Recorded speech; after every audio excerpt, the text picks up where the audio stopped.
آپ صلی اللہ علیہ وسلم نے اپنی مرض الوفات میں حضرت عائشہ سے فرمایا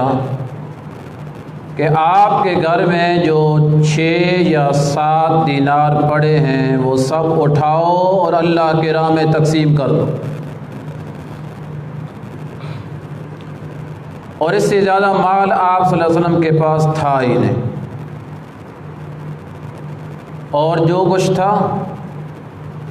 وہ آپ صلی اللہ علیہ وسلم نے صدقہ کر دیا تھا، اور جو اب موجود ہے اس کے بارے میں حضرت عائشہ سے فرما دیا ہے کہ آپ یہ لوگوں میں تقسیم کر دیں۔ تو حضرت عائشہ صدیقہ رضی اللہ عنہا کہتی ہیں کہ معاملہ بڑا عجیب سا بنا ہوا تھا۔ رسول اللہ صلی اللہ علیہ وسلم آئے دن آپ کی مرض بڑھتی جا رہی تھی، اور زیادہ تر ذمہ داری میری تھی، چونکہ آپ صلی اللہ علیہ وسلم میرے گھر میں تھے، آپ صلی اللہ علیہ وسلم کی خدمت کرنا۔ تو میں تو اس خدمت میں مشغولیت کی وجہ سے بھول گئی، اور جو آپ صلی اللہ علیہ وسلم کا وہ حکم تھا کہ یہ مال، یہ دینار اللہ کے راہ میں صرف کر دو، وہ مجھے یاد ہی نہیں رہے۔ 1-2 دن جو گزرے تو نبی پاک صلی اللہ علیہ وسلم کو پھر خیال آیا، تو آپ صلی اللہ علیہ وسلم نے فرمایا، عائشہ میں نے آپ کی ایک ڈیوٹی لگائی تھی، کیا وہ پوری ہو گئی ہے؟ کہتے اوہو یا رسول اللہ، وہ تو مجھے یاد نہیں رہا ہے، اور وہ بھی آپ کی خدمت کی مشغولیت کی وجہ سے میں مصروف ہو گئی، اور مجھے اس طرف خیال تک ہی نہیں رہا ہے کہ آپ صلی اللہ علیہ وسلم کا یہ حکم تھا۔ تو آپ صلی اللہ علیہ وسلم نے فرمایا وہ میرے پاس لاؤ۔ حضرت عائشہ گئی ہیں، وہ 6-7 دیناروں کو پکڑا ہے، نبی پاک صلی اللہ علیہ وسلم اپنے ہاتھ میں ان کو اٹھایا ہے، اور آپ جو آپ کا یہ انداز تھا، یہ تھوڑا سا حضرت عائشہ پہ ناراضگی فرما رہے ہیں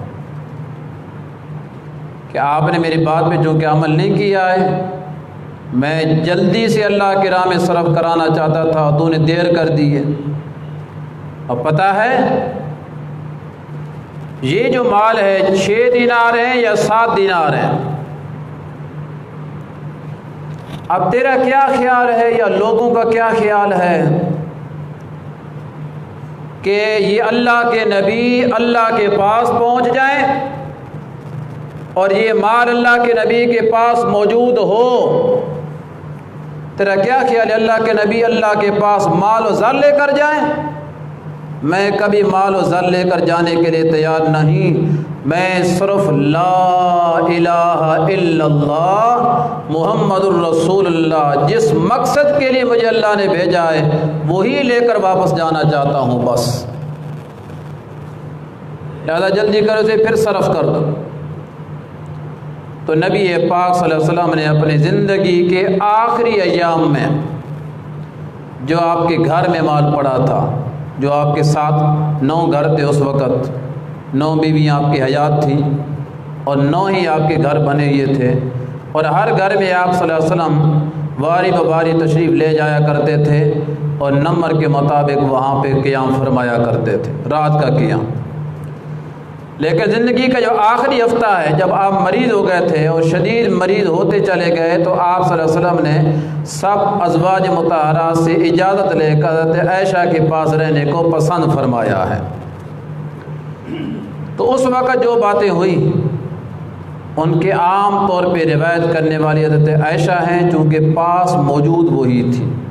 یعنی کہ دوسری آتی نہیں تھی، وہ بھی روزانہ آ جایا کرتی تھی، لیکن اپنے گھروں کو واپس بھی چلی جایا کرتی تھی،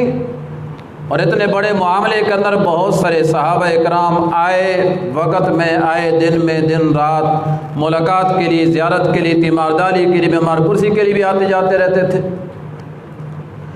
تو نبی پاک صلی اللہ علیہ وسلم نے اپنی زندگی کے آخری ایام میں جو مال اپنے پاس تھا، بیماری کی ڈر کی وجہ سے اور جمع نہیں کیا، جو تھا وہ بھی اللہ کے راہ میں صرف کر دیا۔ جب میں اللہ کے پاس پہنچوں تو کہیں اللہ مجھ سے یہ نہ پوچھے کہ اپنے گھر میں یہ مال کیوں چھوڑ کے آئے ہو، میں اتنا بھی گوارا نہیں کرنا چاہتا کہ اللہ مجھ سے یہ پوچھ لیں، اگرچہ پیچھے پھر بھی صدقہ ہو جاتا،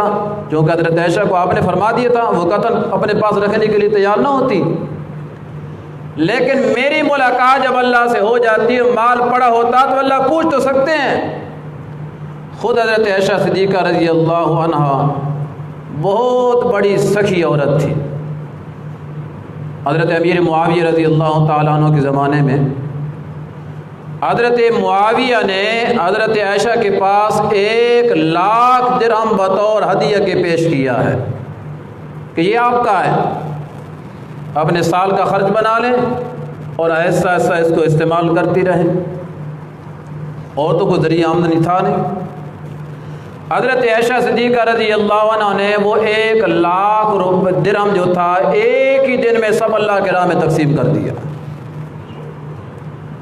جو عائشہ اپنا مال 1,00,000 درہم ایک ہی دن میں تقسیم کرنے والی ہیں، وہ نبی کا مال اپنے گھر میں چھوڑتی؟ کلا وحاشا، کبھی یہ بات نہیں ہو سکتی۔ تو یہ جو ہے عبادت مالی، اس میں مختلف درجات ہیں اور مختلف حالات ہیں، مختلف قسم کے بندے